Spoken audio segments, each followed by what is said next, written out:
Back, no beard. Just a preview video. It's been a while since I posted anything. The 2021 bows are dropping every couple weeks. The companies come out with something. I can only get my hands on certain ones at this point, and I'm looking to maybe try to find some other shops that will allow me to do the videos that I've done in the past. Norris has been great, good friend of mine. I buy a lot of stuff from him.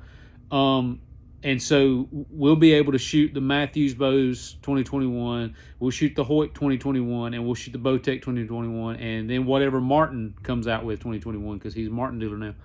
And I know all the first three of those have dropped some new stuff. Nothing spectacular to me, because I don't shoot target. I got rid of my target bow. Completely got rid of it. I had too many bows sitting around. I finally just said, you know what? I'm not going to shoot target. COVID messed that up. And I kind of got back to just like, you know what? I'm going back to my hunting, and I'm shooting one hunting bow. I'm going to get good with that hunting bow. So I stuck with my VXR 31.5 as a hunting bow. Sold everything else. And I didn't do videos of some of the stuff. I had bought a PSE. I had bought a Prime. I had shot all the others, and I went back to my VXR. But Hoyt's dropped some target stuff. I think they dropped like a more budget-friendly target bow without the caged riser. Then Mathews dropped the TRX 34 and an updated 38. Funny thing about that one is that the 34 actually is shorter than the 31 VXR 31.5, and there's pictures out online. If you go to look and kind of do a search, you'll see that, which is kind of weird to me. The 31.5 shoots like a target bow as far as just stability goes. I know the cams are different. I know that the TRXs have the target cams and things like that, so the draw length's going to be, the draw cycle is going to be different.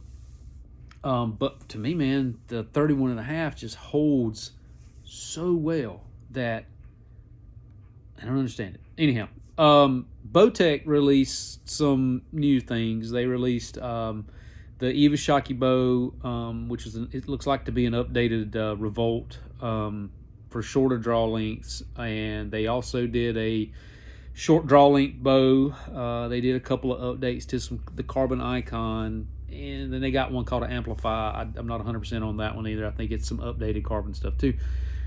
But they have told us that they have two more flagship bows to be dropped in January, which to me is kind of, with the way things are, ATA is not going to happen.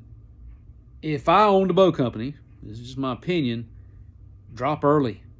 Get out in front of people early. Let people see it early. Get in their heads early, because we as consumers love new stuff. And if you can be the first person on the block to throw something out there, people go crazy. It might mean the difference between a guy that says, or guy or gal that says, I'm going to always shoot the one I've got.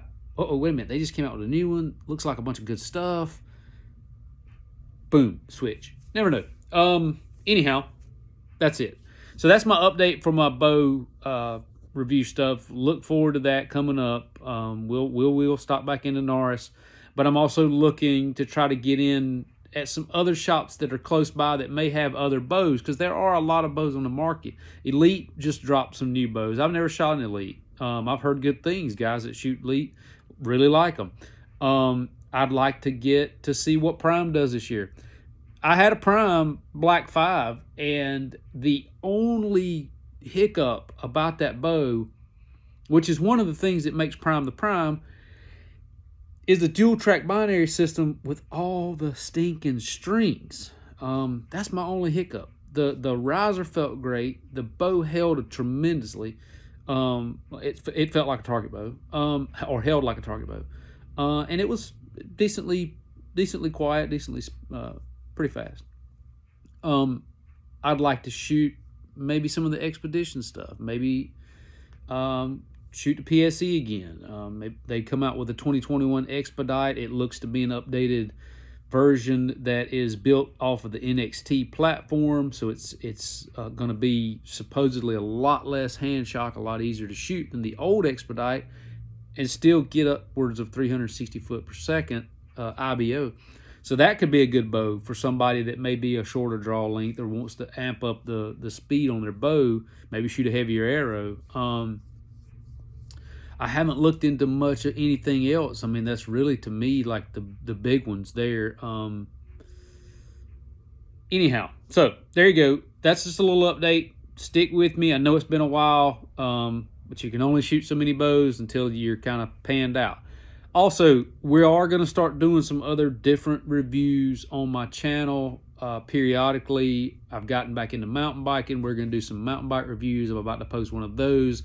So, this is my channel. It's my name. It's just me, so that you may get everything. I may go in here before too long and kind of show you what I use for my Sitka system. That's all I wear now. And, I know it's expensive, but it's the one setup that I've finally gotten that I feel comfortable no matter what the weather throws at me. And I've always had issues with that. I'm not a big guy. I don't retain heat.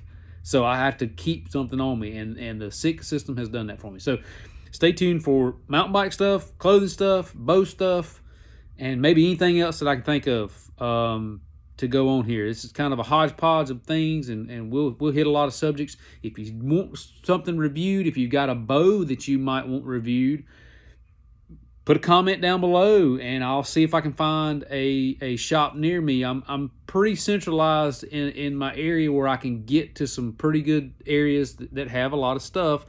And I travel a lot sometimes for work, so it may end up, I may be in an area that has the bow, and I can pop in and do a video. So just mark below.